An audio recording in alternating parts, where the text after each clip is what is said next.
শায়েখ আহমদুল্লাহ তিনি যে উদাহরণ সৃষ্টি করেছে বাংলাদেশে, এটা বাংলাদেশের সাধারণ মানুষ আপনারা যারা আছেন অবাক হয়েছেন, বিস্মিত হয়েছেন। আপনারা আমি কিভাবে বুঝাবো, এই বৈষম্য বিরোধী ছাত্র আন্দোলনের পক্ষ থেকে উপদেষ্টা মণ্ডলীর সদস্য হিসাবে তারা আলোচনা করেছিলেন আমাদের প্রিয় ব্যক্তিত্ব শায়েখ আহমদুল্লাহর সাথে। উদারতার বিশাল বিনয়ের একজন ব্যক্তিত্ব, যিনি বাংলাদেশের আলেম সমাজের অহংকার, যিনি বাংলাদেশের আলেম সমাজের একটা পরিবর্তন ঘটিয়েছেন আস-সুন্নাহ ফাউন্ডেশনের মাধ্যমে। তিনি সারা বাংলাদেশের মানুষকে প্রমাণ করেছেন যে আলেমরা শুধু নিতে পারে না, দিতেও পারে। শায়েখ আহমদুল্লাহ তাকে বৈষম্য বিরোধী ছাত্র আন্দোলনের পক্ষ থেকে প্রস্তাব দেওয়া হলো যে আপনি এই অন্তর্বর্তীকালীন সময়ের যে সরকার, এই সরকারের উপদেষ্টা মণ্ডলীর সদস্য হন। কিন্তু এমন বিনয়ী এবং চমৎকার ও বিচক্ষণ ব্যক্তিত্ব, তিনি বাংলাদেশের আরেকজন, দেখুন ফেমাসের দিক থেকে অর্থাৎ পরিচিতির দিক থেকে শায়েখ আহমদুল্লাহর পরিচিতিটা তুলনামূলক বেশি।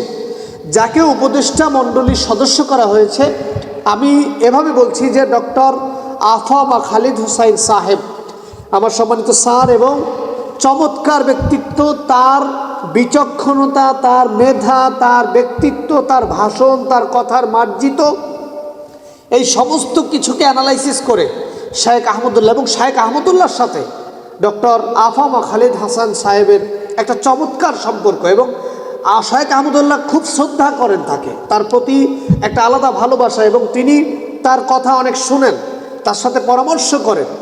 তো সেই শায়েখ আহমদুল্লাহকে যখন বৈষম্য বিরোধী ছাত্র আন্দোলন প্রস্তাব করলেন যে আপনি উপদেষ্টা মণ্ডলীর সদস্য হন, ক্ষমতা পেলে মানুষ নাকি ক্ষমতা ছেড়ে দেয় না।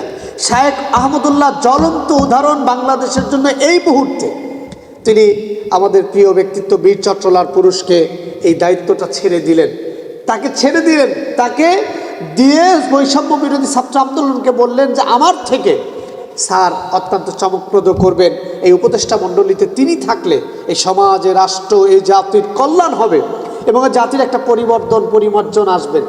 এমন দুইজন ব্যক্তিত্ব, একজন রাষ্ট্রে এসেছেন, আরেকজন তাকে পরামর্শ অর্থাৎ তাকে সুপারিশ করেছেন, অর্থাৎ তার থেকে তিনি অত ফেমাস না, কিন্তু সে তার ফেমাসিটি দিয়ে তাকে সুপারিশ করেছেন। এমন নিরহংকারী মানসিকতা শায়েখ আহমদুল্লাহর ভিতরে।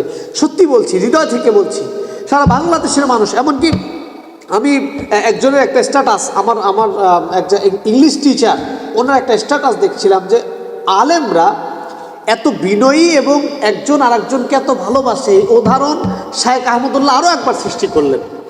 সুতরাং শায়েখ আহমদুল্লাহ এবং প্রিয় ব্যক্তিত্ব ডক্টর আফামা খালেদ হোসাইন স্যার, দুজনের জন্যই আমাদের হৃদয় থেকে দোয়া করতে হবে, স্যার যেন রাষ্ট্র গঠনে একটি নতুন চমৎকার ভূমিকা রাখতে পারে, আলেমদের জন্য, ইসলামের জন্য, কোরআনের জন্য, মানুষের জন্য।